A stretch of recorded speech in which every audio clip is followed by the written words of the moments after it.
L'étang de feu de l'enfer est une réalité. Alléluia. Il faudrait que chacun ici comprenne cela et sache que le royaume de Dieu n'a rien à voir avec la spiritualité. Le royaume de Dieu n'a rien à voir avec le spirituel. Tu as dit Amen. De la même manière que j'ai touché cette chaise, de la même manière que je suis capable de toucher ce mur, c'est comme ça le royaume de Dieu est tangible. C'est un nouveau royaume, une nouvelle terre que Dieu a écriée quelque part. La Bible dit que Jean a vu la terre et le ciel disparaître. Et la mort et le séjour des morts. Et tous ceux qui n'avaient pas les noms écrits dans le livre de vie ont été jetés dans l'étang de feu. Allez. Il faudrait que nous sachions les deux réalités. Il y a deux mondes qui existent. Il y a deux entités qui existent. Il y a Satan et puis il y a Dieu. Soit tu es avec Satan ou bien tu es avec Dieu. Si tu es avec Dieu, alors tu vas aller dans la Nouvelle Jérusalem. Mais si tu es avec Satan, ton habitation désormais c'est le feu. La souffrance de l'âme. Dieu t'avertit par les maladies que tu as, que tu n'es pas encore bien avec lui. Tu as dit Amen. Lorsque tu es sur la terre et ton âme souffre, c'est que tu n'es pas encore avec Christ. Parce qu'il avait déclaré qu'il est venu pour nous donner la paix. Et la Bible dit dans Romains, il n'y a plus de condamnation pour ceux qui sont en Jésus. Lorsque tu es condamné à être maltraité. Tu es condamné à être en prison. Tu es condamné à être dans un endroit où tu ne peux pas te déployer. C'est pourquoi la pensée te tue. Tout le temps tu penses, tu as un problème.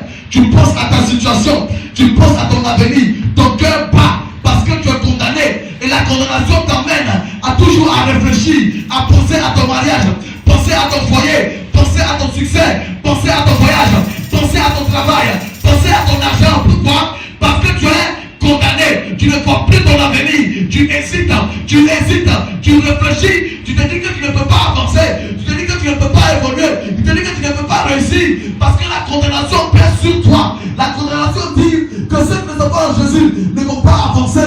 La condamnation dit que ceux qui ne sont pas en Jésus ne peuvent pas se marier.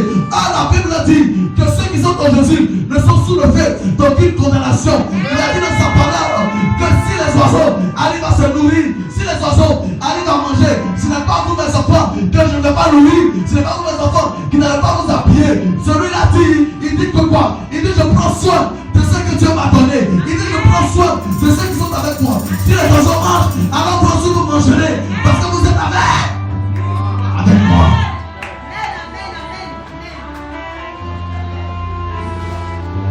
Dis Amen. Alléluia. Quand tu commences à t'inquiéter, c'est qu'il y a un problème. C'est que tu ne peux encore ne le prends pas. Tu es en train de t'approcher de l'étang de feu. Et lorsque tu t'approches de l'étang de feu, tu n'es pas encore dans le feu. Alléluia. Mais la chaleur que dégage ce feu-là taper.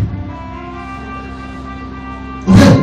C'est ce qui fait que tu sens que ta vie n'avance pas. Ton âme est oppressée. Si tu vois le royaume de Dieu, tu vas haïr la terre. Je te jure. Tu vas être pressé de retourner au Père.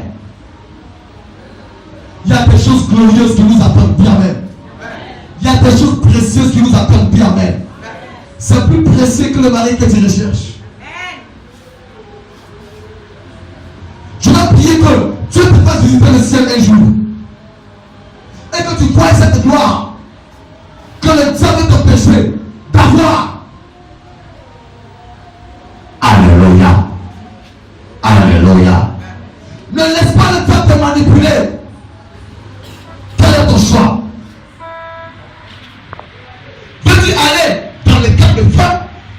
veux-tu aller dans la nouvelle Jérusalem?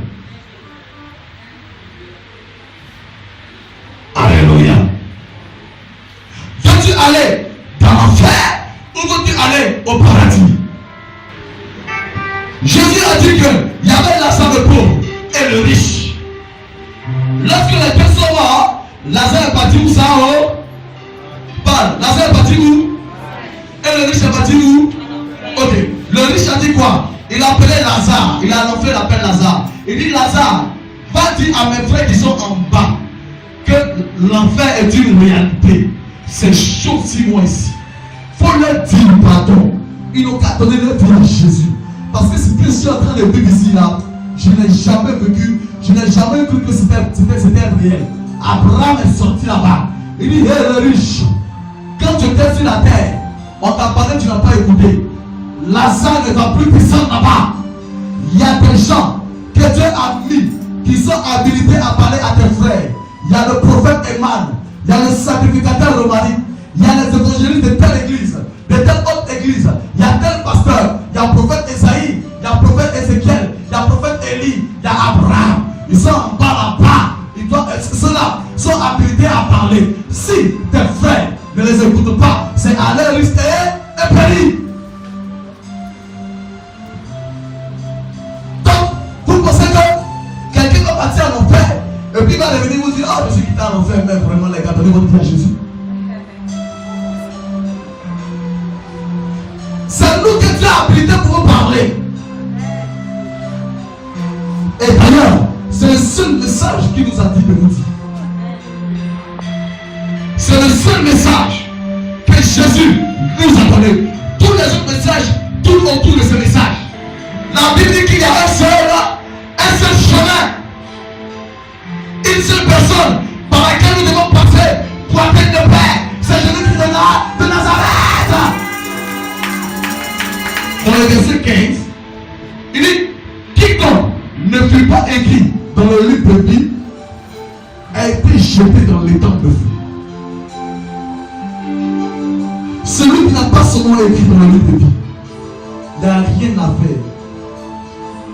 Il va être jeté dans les temps de feu. Ce n'est pas une histoire de sérieux, non. Je te chante. Si tu chantes que ton nom n'est pas écrit dans le livre de vie, tu as un problème. Donc quand tu chantes, chante bien en même temps. Avec Dieu, il n'y a pas de périmètre mesure. Il n'y a pas d'amusement dedans. On dit que ce sont les violents qui s'en emparent. Si tu négliges ton ministère, Dieu t'attend. Tu vas dire Amen.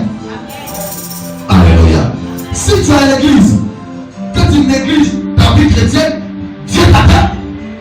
Ce n'est pas les pasteurs qui vont juger, c'est Dieu qui écrit les noms dans le livre de vie. Qui se fâchent à cause de l'œuvre de Dieu, Dieu t'attend. Jésus est à la porte.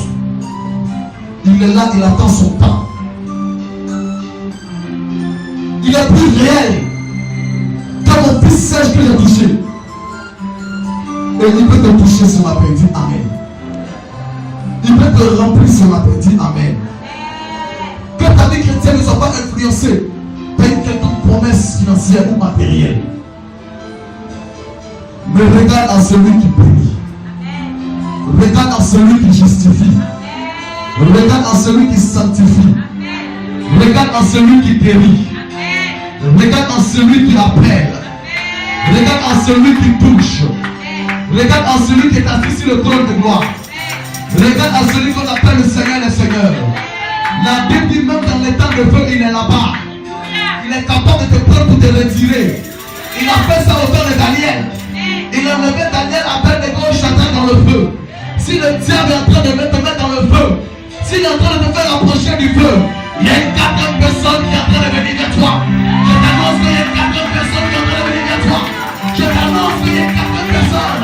Il ressemble à un fils de Dieu. Il ressemble à l'agneau de Dieu. Il ressemble à l'agneau de Dieu. On l'appelle le roi des rois. Il dit je suis capable de prendre le feu et on le veut du feu.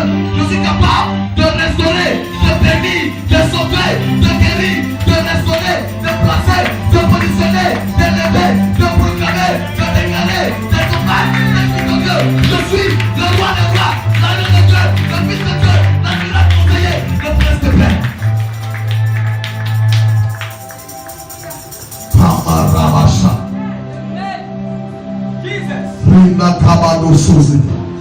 Tu vas voir comment est la ville qui t'attend, le pays qui t'attend. On dit là-bas, il n'y a pas de soleil. Un pays où il n'y a pas de soleil.